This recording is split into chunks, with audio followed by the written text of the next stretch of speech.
سڵاو ڕێز بۆ کەناڵی کورسات بۆ بینەرانی کورسات زۆر سوپاس و دەستخۆشیتان دەکەم لە کورسات بەڕاستی کورسات ماڵی هەمووانە هەموو کاتێک هونەرمەندان گۆرانی بێژ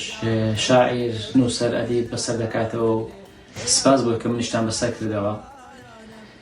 دیارە نەکەر کورد هەموو جیهان شاهیدی ئەو غەدرە گەورەیە کە بەرامبەر کورد کردا بە تایبەتی لەو ئاخرێدا زۆر ناخۆش و بەڵام یەکێ لە خۆشیەکان ئەوە بوو کە ویژەوەیە هەتا ئێستا هیچ کاتێک لە مێژووی کووردا ڕووی نەداوە کورد بتوانێت ئاوا یەک دەنگ یەک ڕەنگ ینی بەیەکەوە بێ یەکێتی کوردان بۆنی ئازادی لێدێ بۆنی سەربەخۆی و دەوڵەتی کوردی لێدێ کە ئەوە بەڕاستی زێی دڵخۆشیە بۆ هەمومان بەڵام لەگەڵ هەمووانشدا هیچ کوردێک نەبووە کە ڕۆژانە چەندین جار چاوی پڕنەوە بێ لە ئاو خورگی پڕنەوە بێ لە گریان هەموو ئەنی هەستمان جوڵاوە هەموو ئەحساسمە بریدا کراوە بۆش منیشێکی لەو کەسانە بوو کە توانیمە لەو ماوەیدا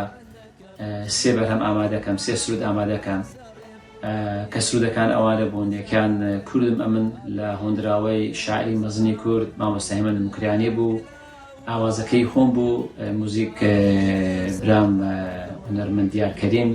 موزیکەی بۆ لێداوە هەروەتر سرودێکی تر بە ناوی کوردستان هێزی ژیانم ئەوی شەر هۆندراوە و ئاوازی خۆم بوو بەڵام هۆندراوەکە هاوڕێی و برای خۆشویستم کاک اسماعیل سەلام پێداچوونەوەی پێدا کرد بە سرودی سێوم ڕابە ئەویش لە هۆندراوە و ئاوازی هاوڕێی برام کاک اسماعیل سەلام بوو کە ئەویش دلێر پەناوەندی موزیکی وەرەدا و دەستیان خۆش و سپاسیان دەکەم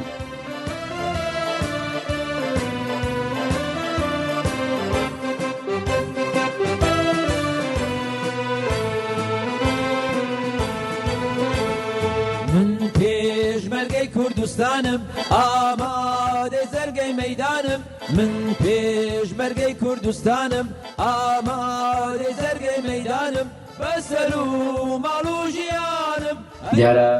ئەمن پێشتریش بەردەوامانی هەر کاتێک هەر شتێک کە لەسەر شانیمە بۆ هەڵم داوە کە بەزێ بگەینم و لە شۆڕشی ژینادا سرودێکم بۆ ژینە کە لە هۆندراوەی هاوڕێ حوسێن شەباغ بوو لە شەڕی کۆبانی و ئەفرین بە هەمان شێوە سرودێکمەوە بۆ ئەفرین ئەویش لە هۆندراوەی کاک حوسێن شەباغ بوو ئێتر من هەر کاتێک شتێک بووبێ کە ئەگەر هەڵوێستم نەبێ بەڕاستی دیارە جێی شەرمەزاریە بۆیە ئەم پێم وایە هەر هونەرمەندێک هەر شاعیر و ئەدیب و نووسەرێک ئەگەر لەگەڵ دەرد و خەمی میلەتەکەی نەبێ ئەوە ناتوانێت ناوی خۆی بنی هونەرمەند یان شاعیر هەر شتێک بێ ئەم پێم وایە هەموومان دەبێت لە خەم و ئازاری میلەتەکەمان دابین لە خۆشەکێدا لەگەڵی بین لە هەموو بابەتێکدا پشتی بەرەدەبین لەگەڵی بین